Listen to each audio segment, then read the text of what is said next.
This video is sponsored by Ram Group of Companies, co-sponsored by Nature House and भैया G silver coated इलायची। काशीवास का महत्व क्या होता है?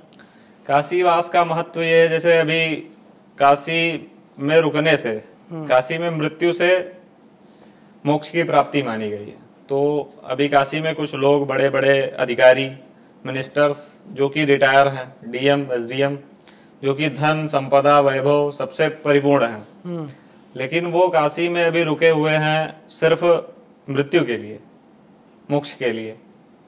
उन्होंने वहाँ पे कमरे बनाए गए हैं, बहुत सारे फ्लैट हैं या रूम हैं, उसमें आप कुछ पैसे देके उन्होंने बुक किया हुआ है कि वो मृत्यु तक रहेंगे और जब उनकी मृत्यु होगी मोक्ष के लिए तब वो रूम दूसरे को अलॉट कर दिए जाएंगे। अच्छा, और ये कहाँ पे है? ये वहाँ मुमुक्षु भवन नामक एक भवन है, उसमें आपको ये सुविधा मिलती है।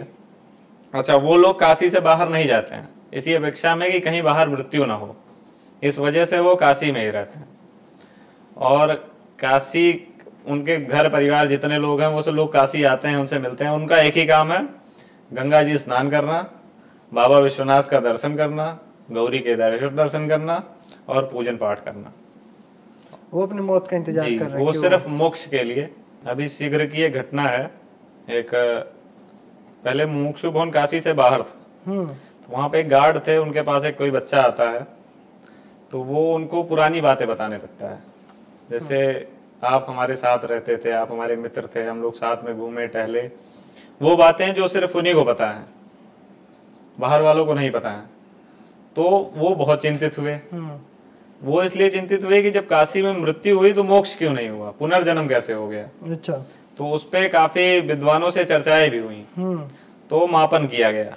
तो जब मापन हुआ तो वो जो भवन था वो काशी से बाहर हुआ। तो फिर जब काशी के बाहर था इसलिए उनका मोक्ष नहीं हुआ। वही जैसे संत कबीरदास जी जीवन भर काशी में रहे, लेकिन जब अंत काल आया तो काशी छोड़ के चले गए, तो उनको मोक्ष नहीं मिला होगा। काशी आपको आना, जैसे काशी आप आते हैं तो जब काशी में आपका दाह संस्कार होता है तो जब राम नाम सत्य बोलते हुए आप जाते हैं बनारस की गलियों में, काशी की गलियों में, तो बाबा हर शव के पीछे जाते हैं। जब राम का नाम सुनते हैं, राम तो उनके इतने प्रिय हैं, तो जब शव जाता है तो बाबा उसके साथ हो लेते हैं और जो शव होता है उसके कान में तारक मंत्र देके उसको मोक्ष प्रदान करते हैं, सदगति देते हैं। अच्छा, ये भी कहा जाता है कि वैसे बनारस में बहुत घाट है, 84 घाट है, इसका जिक्र है। हर एक घाट का अपना अपना महत्व है। वहाँ पे ये जो एक घाट है जहाँ पे बस मुखाग्नि देने का काम होता है, मणिकर्णिका घाट। उसी तरह 50 घाट है जहाँ पे अगर आपके 3 पीढ़ी से भी कोई अगर त्रिपिंडी कराया जाता है। पिशाच मोचन कुंड, पिशाच मोचन कुंड है जी। वो घाट नहीं है? नहीं, वो घाट के बाहर पड़ता है। अच्छा, हाँ, वो काशी के मध्य में पड़ता है। पिशाच मोचन कुंड है। पिशाच मोचन कुंड पितरों के लिए माना गया है। अगर आप कोई गया की यात्रा कर रहे हैं, पितरों से रिलेटेड कोई भी कार्य कर रहे हैं, तो गया की यात्रा प्रारंभ ही पिशाच मोचन कुंड से होती है। जब तक वहां आप पूजन करके, पिंडदान करके वहां से यात्रा नहीं शुरू करेंगे तब तक आपकी गया की यात्रा अधूरी है। और पितृदोष के लिए सबसे बढ़िया स्थान पिशाच मोचन कुंड है। अच्छा, एक बात और होता है कि ये पितृदोष आ कैसे जाता है कुंडली में?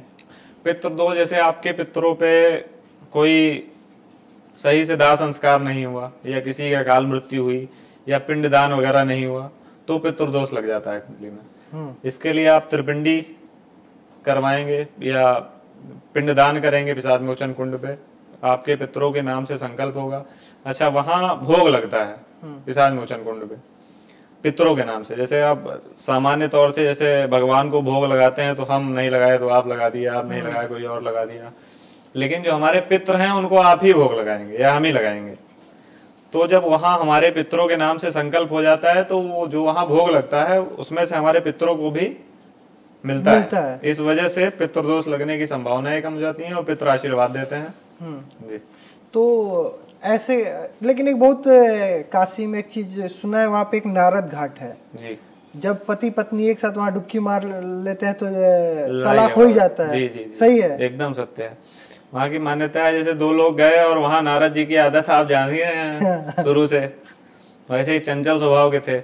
तो उसकी ऐसी मान्यता है कि वहां दो लोग जाके स्नान कर लें तो उनमें लड़ाई झगड़ा शुरू हो जाता है। ऐसी मान्यता है, ऐसा देखा भी गया है। यानी बनारस में आप अपनी पत्नी से परेशान हैं या अपने मित्र से परेशान हैं और अलग नहीं हो पा रहे हैं, तो जाके एक साथ डुबकी मार लीजिए। हाँ, देखिए डुबकी मार के अगर बाबा का दर्शन कर ले रहे हैं तो वो दोष कट भी जा रहा है। अच्छा जी।